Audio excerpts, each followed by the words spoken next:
میں بہت ہی احترام کے ساتھ حضرت مولانا سید محمود مدنی جنرل سیکریٹری جمعیت علماء ہند سے گزارش کروں گا تشریف لائیں اور اپنے خیالات کا اظہار فرمائیں۔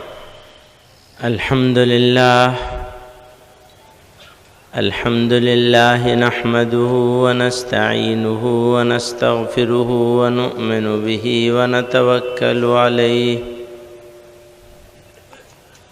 ونعوذ بالله من شرور أنفسنا ومن سيئات أعمالنا من يهده الله فلا مضل له ومن يضلله فلا هادي له ونشهد أن لا إله إلا الله وحده لا شريك له ونشهد أن سيدنا ومولانا محمدا عبده ورسوله صلى الله تعالى عليه وعلى آله وصحبه وبارك وسلم۔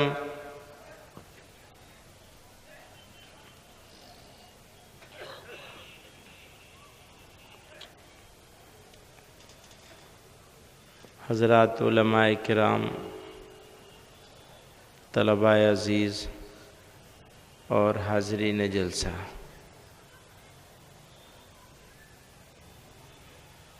اللہ تعالی نے اپنی بے شمار مخلوقات میں ہم کو انسان اشرف المخلوقات بنا کر پیدا کیا، اور انسان بھی ایسا بنایا کہ کوئی کمی نہیں چھوڑی۔ دیکھنے کے لیے آنکھیں، سننے کے لیے کان، بولنے کے لیے زبان، دل، دماغ، جگر، معدہ، بے شمار نعمتیں عطا فرمائے۔ یہ وہ نعمتیں جو ہمارے جسم کو عطا کی،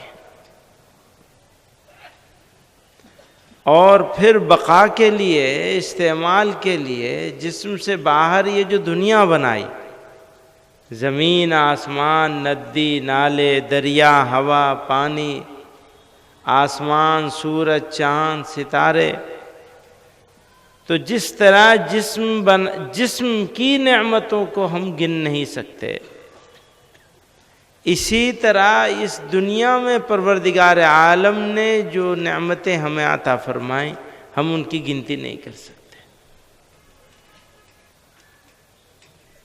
فرمایا وَإِن تَعُدُّوا نِعْمَةَ اللَّهِ لَا تُحْصُوهَا، اگر تم اللہ تعالیٰ کی نعمتوں کو گننا چاہو تو اس کی گنتی نہیں کر سکتے ہو۔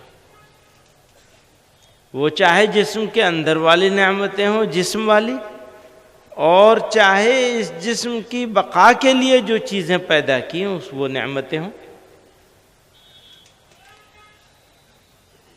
سائنس بہت آگے چلا گیا ہے، چیزوں کے بارے میں نئی نئی معلومات ہو رہی ہیں، اور جیسے جیسے معلومات بڑھ رہی ہیں ویسے ویسے ایمان بڑھنا چاہیے، ایمان مضبوط ہونا چاہیے۔ جن کے پاس ایمان نہیں ہے ان لوگوں کو پروردگار عالم کی ان نعمتوں سے واقف ہونے کے بعد ایمان لے آنا چاہیے۔ پہلے کا انسان اندھیرے میں تھا، ابھی تو اجالے میں ہے، لیکن سوتوں کو جگایا جا سکتا ہے، جاگوں کو کیا جگائیں گے آج؟ تو اللہ تعالیٰ نے اس دنیا میں جتنی چیزیں پیدا کی، پیغمبر علیہ السلام فرماتے ہیں الدنیا خلقت لکم، دنیا تمہارے لیے بنائی گئی۔ اس دنیا کو بنایا گیا، سجایا گیا، اس کی سب حسن، خوبصورتی، سب کچھ انسان کے لیے۔ وَإِنَّكُمْ خُلِقْتُمْ لِلْآخِرَةِ، اور تمہیں آخرت کے لیے بنایا گیا۔ تو انسان کے پیدا کیے جانے کا مقصد آخرت ہے۔ اچھی طرح سمجھ لیجئے، انسان کی تخلیق کا مقصد، پیدا کیے جانے کا مقصد، بنائے جانے کا مقصد آخرت ہے۔ اب انسان نے الٹا کر دیا اسے۔ بابر نے کہا بابر بعیش کوش کہ دنیا دوبارہ نہیں، بابر مزے کر لو، دنیا دوبارہ ملنے والی نہیں ہے۔ پلٹ گیا نا سارا۔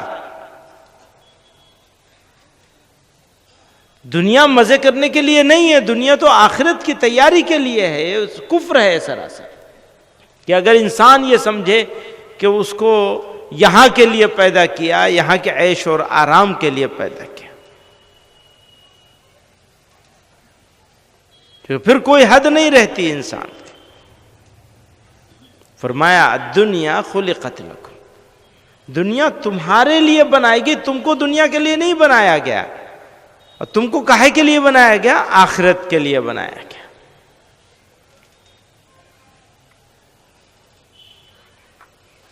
اب ایمان الحمدللہ اللہ تعالی نے انسان بھی بنایا، ٹھیک ٹھاک بھی بنایا، اور ایمان بھی عطا کر دیا۔ نعمتوں کی تکمیل کر دی ایمان عطا کر کے، کہ کوئی انسان ہو اور ایمان سے محروم رہ جائے تو اس انسان کے انسان ہونے کا فائدہ نہیں بلکہ نقصان ہو گیا۔ انسان کے انسان ہونے کا فائدہ تبھی ہے جب زندگی ایمان پر گزرے اور موت بھی ایمان پر آ جائے۔ اگر ایمان پر موت آ گئی، کامیاب ہو گیا۔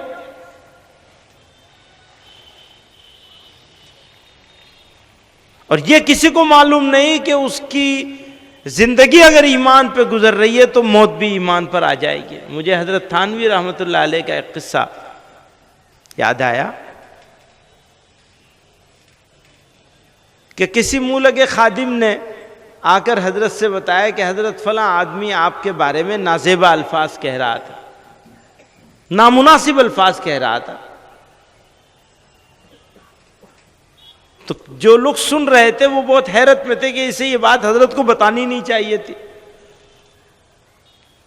اور سب متوجہ ہو گئے کہ دیکھیں حضرت کے چہرے پر کیا رنگ آتا ہے اپنے بارے میں برائی سن کر۔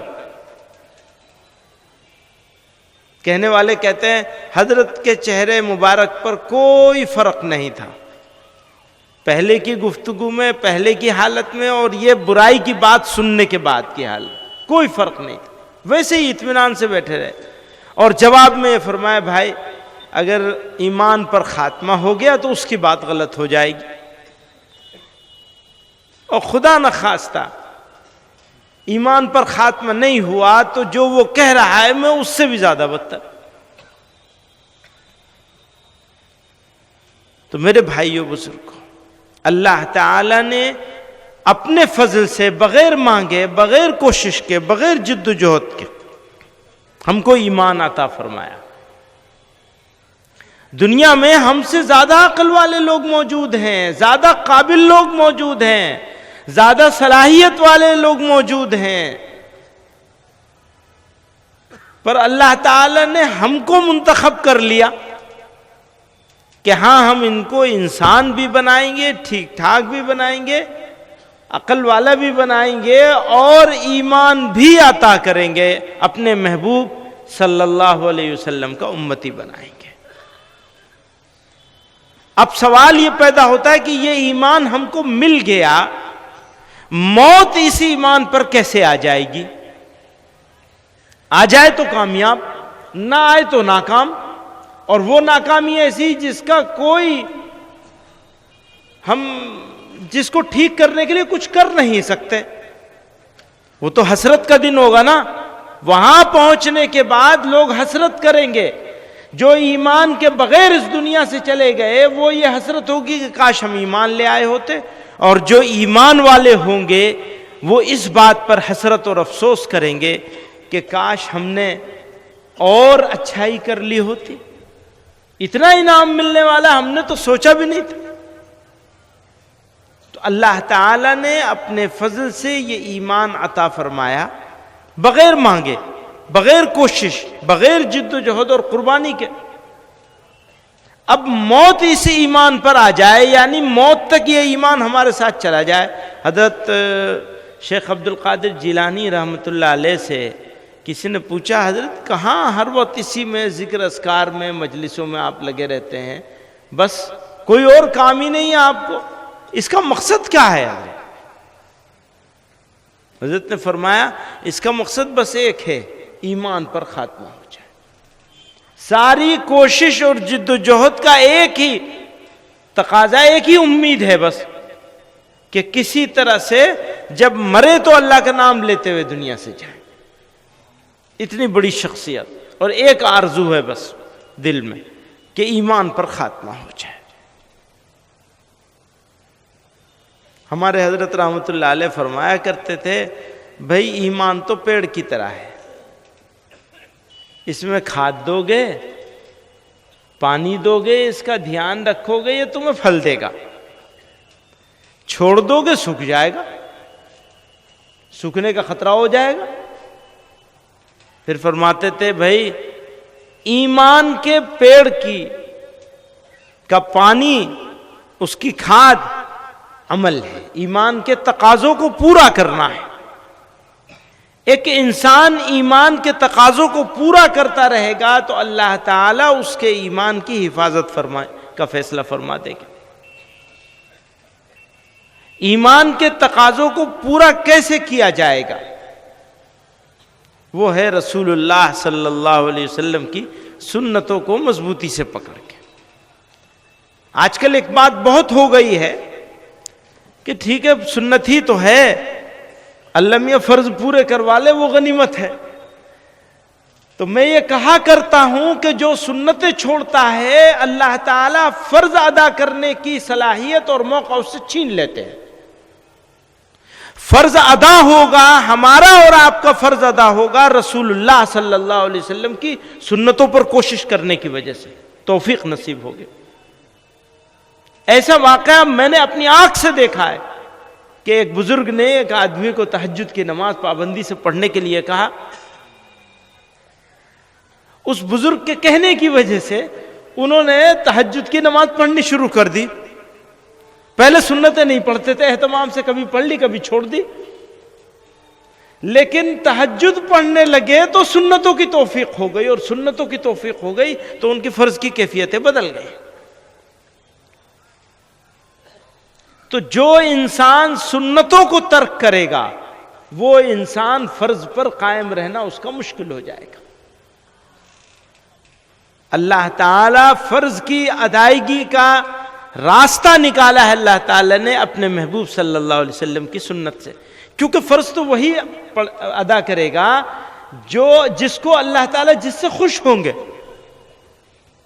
یہ بھی ہے سمجھ لیجئے، جس سے خوش نہیں ہوتے، کہتے جی کوئی مالدار آدمی ہے، بزنس مین ہے، نمازیں نہیں پڑھتا، فرائض سے سب غفلت کرتا ہے، بھئی اللہ کی بڑی مہربانی ہے میرے اوپر، دیکھو جی میرے سے تو فرض بھی نہیں ہوتا، میرے سے تو یہ بھی نہیں ہوتا، یہ بھی نہیں ہوتا، پھر بھی دیکھو مالک کتنا خوش ہے۔ اسے یہ نہیں پتا کہ تجھ سے سجدے کی توفیق چھین لی ہے، تو سمجھ رہا ہے کہ کاروبار میں برکت ہو رہی ہے تو خوش ہے وہ۔ کاروبار میں برکت تو اس سے بھی ہوتی ہے جس سے سخت ناراض ہوتے ہیں۔ تمہیں سجدے کی توفیق ہو رہی ہے یا نہیں ہو رہی ہے، اس سے پتہ چلے گا۔ تو اللہ تعالیٰ اس وقت تک بندے کو فرض کی صحیح طرح سے ادائیگی کی توفیق نہیں دیں گے، یا اپنے دربار میں حاضر ہونے کی توفیق اس کو نہیں دیں گے جو ان کے محبوب صلی اللہ علیہ وسلم کے راستے پہ نہیں چلے گا۔ ان کے راستے پہ چلو گے تو اللہ تعالیٰ فرائض کی حفاظت کروائیں گے، اپنے دربار میں بار بار بلائیں گے سجدے کے لیے، ان کے بلائے بغیر تو کوئی جا ہی نہیں سکتا نا۔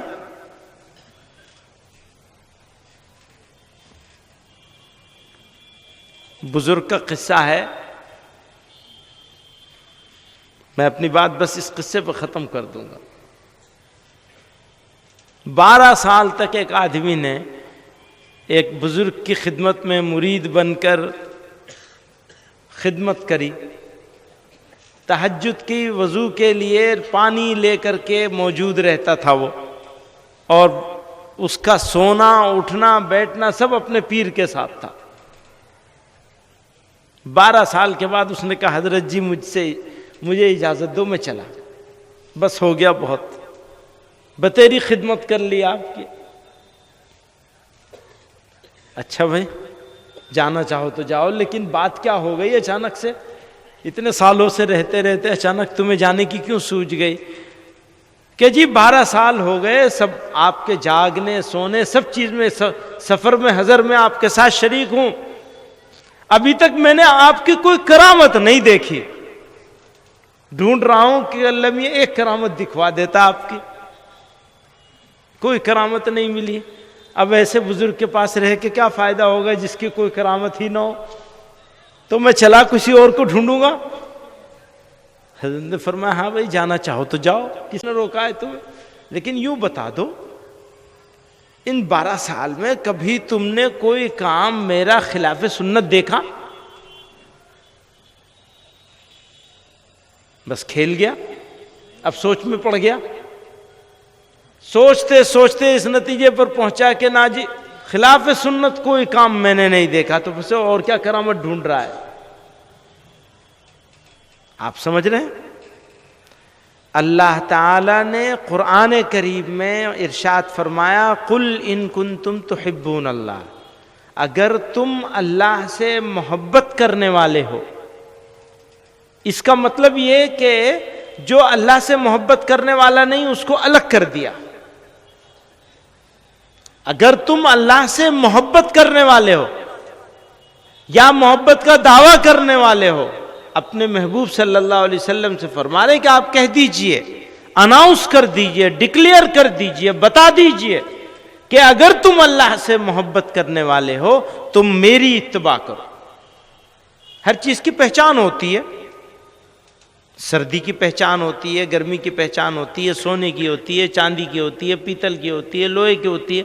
کسی کو ہاتھ لگانے سے پہچانتے ہیں، کسی چیز کو سونگھنے سے پہچانتے ہیں، کسی چیز کو اٹھانے سے پہچانتے ہیں، کسی چیز کو دیکھنے سے پہچانتے ہیں، یہی تو ہوتا ہے نا۔ اللہ تعالی کی محبت کی پہچان اور علامت متعین کر دی کہ اللہ کے محبوب صلی اللہ علیہ وسلم کے راستے پہ چلیں۔ قل ان کنتم تحبون اللہ فاتبعونی، تو میری اتباع کرو۔ آپ اللہ تعالیٰ قرآن میں کہہ رہے ہیں اور اپنے محبوب صلی اللہ علیہ وسلم کی زبان مبارک سے کہلوا رہے ہیں۔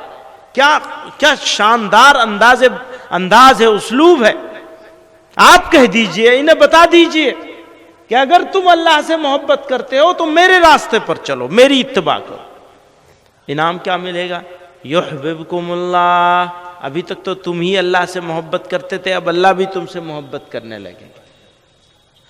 ون وے ٹریفک نہیں رہے گا، ادھر سے محبت ہو رہی ہے تو ادھر سے بھی محبت ہونے لگے گی۔ وَيَغْفِرْ لَكُمْ ذُنُوبَكُمْ، اور تمہارے گناہوں کو معاف کر دیا جائے گا۔ میرے بھائیوں بزرگوں،